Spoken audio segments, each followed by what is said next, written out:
Ang ganda. Nandito na kami sa Sarangani. Anong lugar nyo, Ben? Anong pangalan ng lugar nyo? Ups, ups! May naliligo pa. Wait lang. Charot. Sabi? Lalaki, babae naliligo. Babae.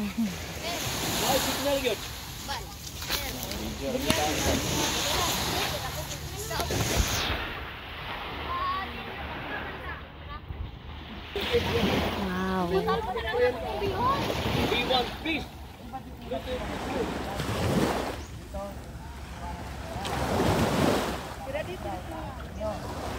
Yan. Worth it yung punta namin dito, guys, kasi nakapaglagay man kami ng ano ni Pastor, oh. Yan. Boss namin si KPL man. Yawa. Sabi niyo boss talagang si KPL na tabana sa atin. Tara, tay. Yun lang. Galing natin. Ito. King.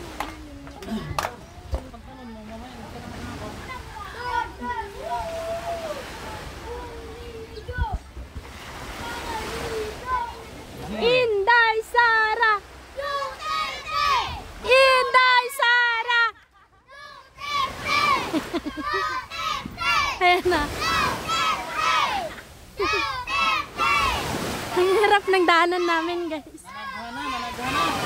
Inday Sara. Bagong Pilipinas, bagong may pisingong marwalang balita. Kaibigan niyo. Kaibigan ko. Kasi Inday Sara Duterte. bagong Pilipinas, bagong ka. Kaya dilim, bagong mukha. Ang dilim kong bugas, isang salita. Tawag. Kaibigan nyo? Kaibigan ko. Kasi Inday Sara Duterte. Duterte! Duterte! Duterte! Sino mas gusto mo, BBM, Sara? Sara? Ha? Meron pa doon, meron pa. Ay, meron pa daw doon.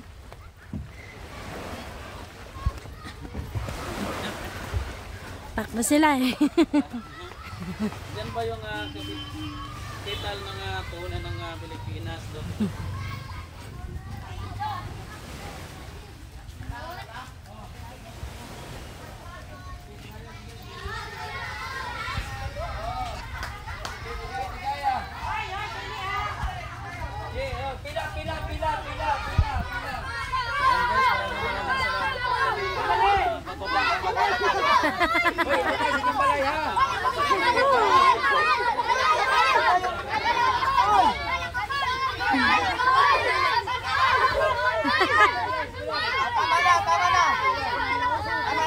Inday Sara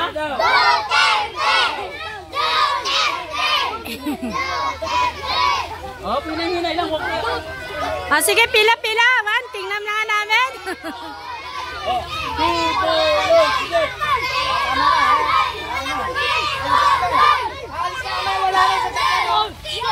Wala na, magbiyan namin. Bebe, sara-sara na ako.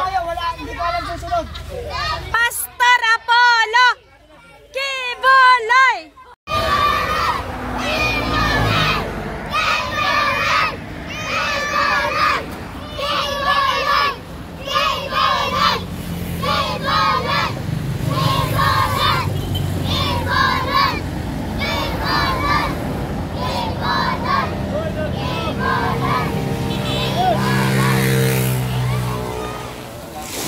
Ayan, dito na si Sir King. Alam mo ba, galing doon kung saan gumastos ka ng milyon sa pagsakay mo ng helicopter galing kung saan kang airport ka. Sana pinastos mo ang pang-helicopter mo na makakain itong mga bata na to sa araw-araw at mag-aral. So what I did, kahit nahirap ako, Mr. Marcos, andito ako ngayon para makapakain ng masarap na lugaw, hindi lang lugaw, may manok sa loob, and special tong mga bata sa aking buhay. So minsan nakikita mo sa paligid ang hindi yung mga tao na kailangan talaga ng tulong ng gobyerno dahil ikaw ay nilagay talaga sa pwesto para to deliver sana ng mga tulong sa mga bata na ito. But I believe you fail. Hindi mo na-address yung tamang dapat mabigyan. And sana mabigyan mo ng pansin fairly itong mga tao. Wala silang hanap buhay dito sa Sarangani Province. Ako ay ordinaryong tao lang. And yun yung nilalaban ko. Kaya ako tumakbo akong congressman ngayon sa Sarangani para mabigyan ito ng pansin ang mga bata. Hindi mo ba alam na excited sila makakuha ng towel, toothbrush at saka toothpaste at sabon sa ganyang simpleng bagay? Kung tayo nga mag-hotel tayo, hindi nga natin ginagamit yung toothbrush, sabon, towel or what. Pero sila, ano na yun sa kanila? I would say, regalo na yun siya. And sana mabigyan ng gobyerno ng panahon itong mga bata na to dahil failure ang gobyerno na ito ngayon kung hindi mabigyan ng attention ang next video natin sila itong mga bata. So mga bata, hindi ko kayo tinuruan. Kanino kayo? Kay BP Sara kayo o kay Marcos? Kay Bibi Sara! Patay tayo dyan. Mga bata pa yan ha. So ano? Duterte? Duterte! Duterte! Duterte! Mahal ka pangag. Tinawag ka pa na panghag? Adik! Pangag o na kapag nagtawag mga bata sa imo adik. So pinful siya dahil ang bata ay hindi nagsisinungaling, naririnig lang sa kanilang paligid, sa paligid kung saan andito ang mahirap na community. So masakit na ang bata walang respeto sa presidente. Masakit na ang Pilipinas ay binabastos ng buong mundo dahil wala tayo matawag natin, hindi nirirespeto ngayon ang ating sovereignty, hindi nirirespeto ang ating saligang batas. So nagse-celebrate tayo ng araw ng kagagitingan at yan tayo lahat maisog lumalaban. So yan ang rason bakit may araw ng kagitingan, dahil tayo mga Pilipino ay maisog. Sino dito ang maisog? Sila ang dapat na maisog para Isog. dahil Na kami. itong habang lingkod ninyo, si King Bilimac ang tumatakbong congressman sa probinsya ng Sarangani. May boses ang kabataan. Laban sa Dapat reforma sa Sarangani. Kailangan ang tatak Duterte ngayong Mayo 12. Salamat. God bless.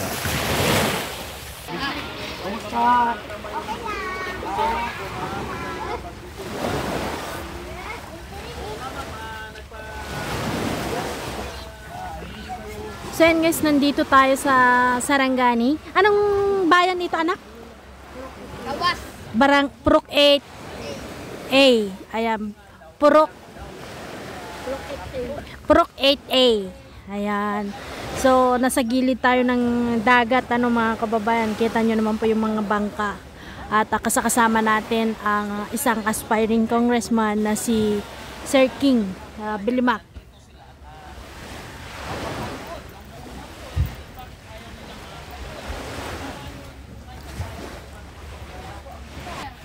Bagsak ang presyo.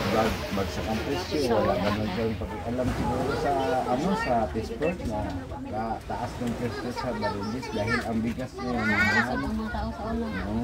Ang tinutukoy niya ba nung mahal yung pagbili sa kanila, ay mura ang pagbili sa kanila, tapos pagdating sa merkado mahal na ba ang tuna?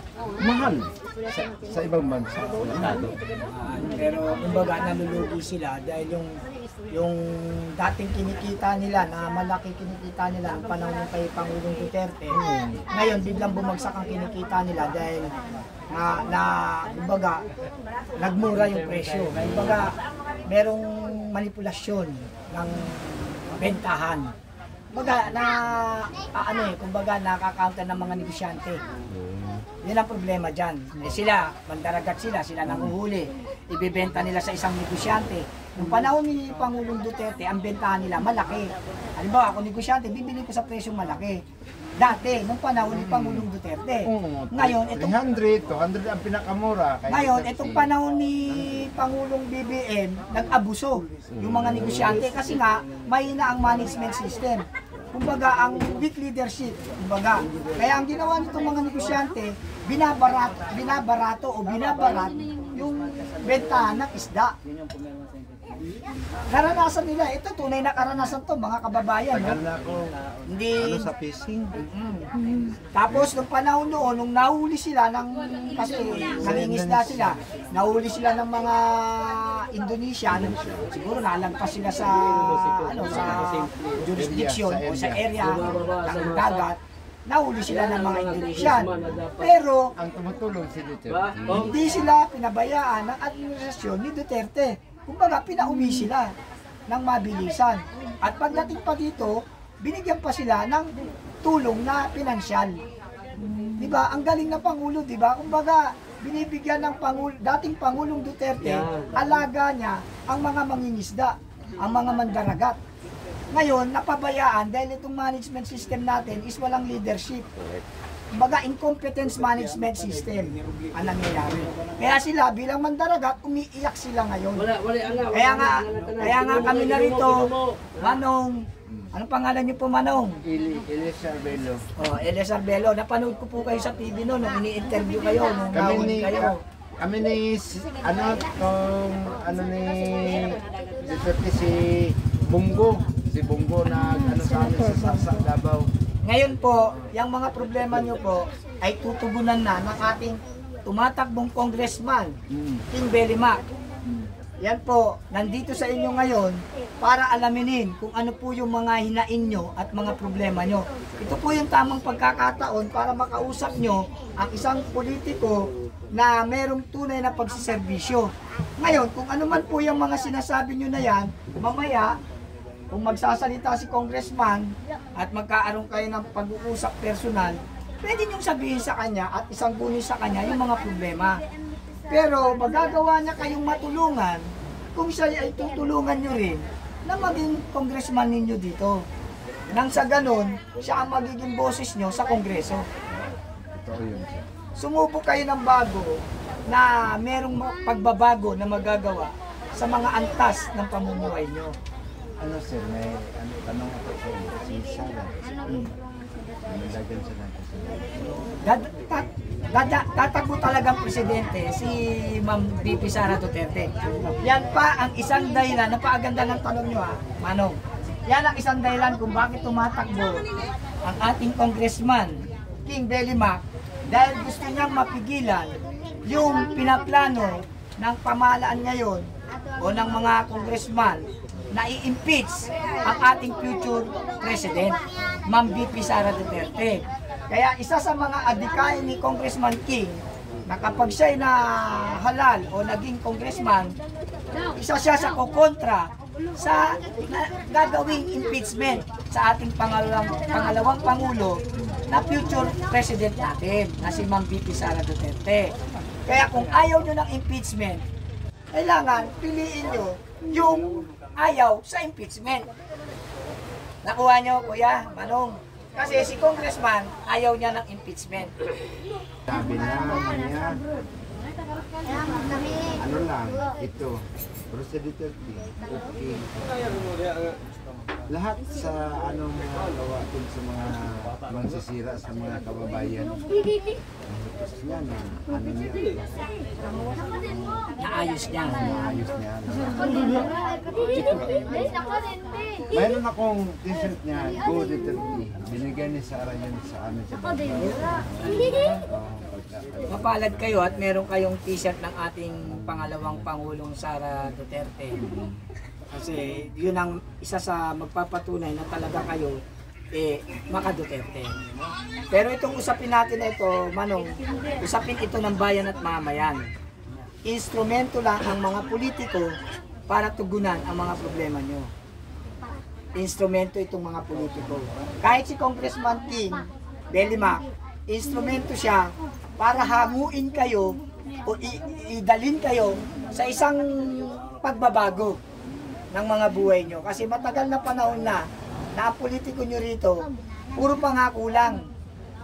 Pero hindi tinutupad. Hindi nga yata nakapunta sa inyo yung mga namamahala ngayon. Nakapunta ba sa inyo? Diba? Wala. Hindi kayo nabibisita. Samantala si Congressman King, hindi pa siya congressman pero binibisita na kayo. Kasi nga, nagpapakilala siya sa inyo para tulungan nyo rin siya.